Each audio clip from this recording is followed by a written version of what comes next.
La farmàcia Balvei és una de les peces més representatives del museu i un testimoni de la importància que han tingut i tenen per Cardedeu la salut i el benestar.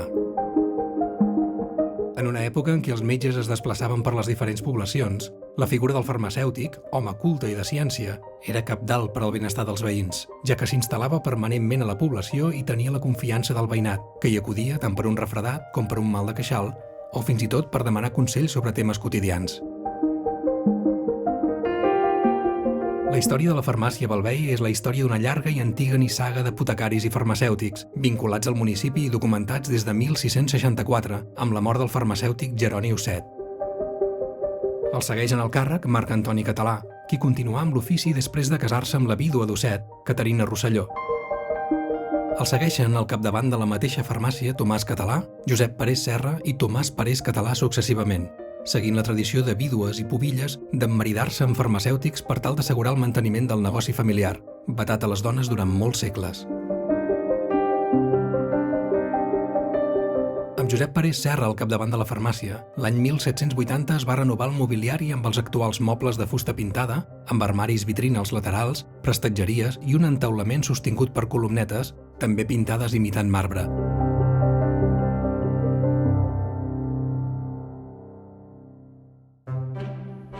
Però el cognom Balvei, amb el qual es coneix la nissaga, no apareix fins al segle XIX, quan Jaume Balvei i Sans es casa amb Victòria Parés, filla de Tomàs Parés Català.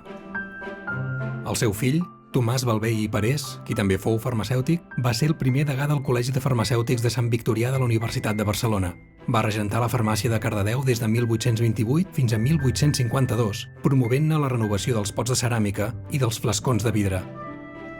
Va ser un dels farmacèutics més destacats de la nissaga. Aquests pots són d'estil imperi, cilíndrics i en forma de copa, amb tapa i decorats amb una cartel·la pintada a mà en forma de draperia, amb el nom del contingut abreujat en llatí. La majoria encara contenen el producte.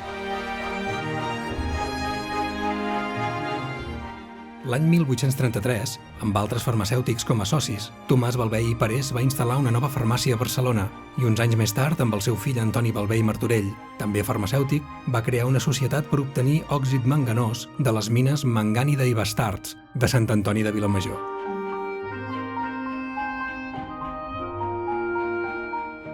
Va ser Antoni Balvei Martorell qui l'any 1868 va traslladar la farmàcia del carrer de Sant Mus a la carretera de Caldes, ara avinguda Rei en Jaume, i última ubicació de la farmàcia en ús.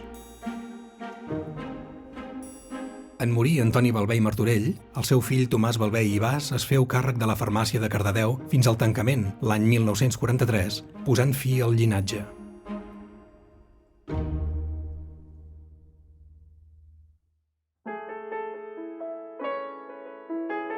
Dos anys després de la seva mort, el 1954, la farmàcia s'incorporà al fons del museu gràcies a un intercanvi entre l'Ajuntament i Ramona i Maria Balvei Sagrera, nebodes de Tomàs Balvei i Bas, l'últim farmacèutic de la nissaga i fundador del museu.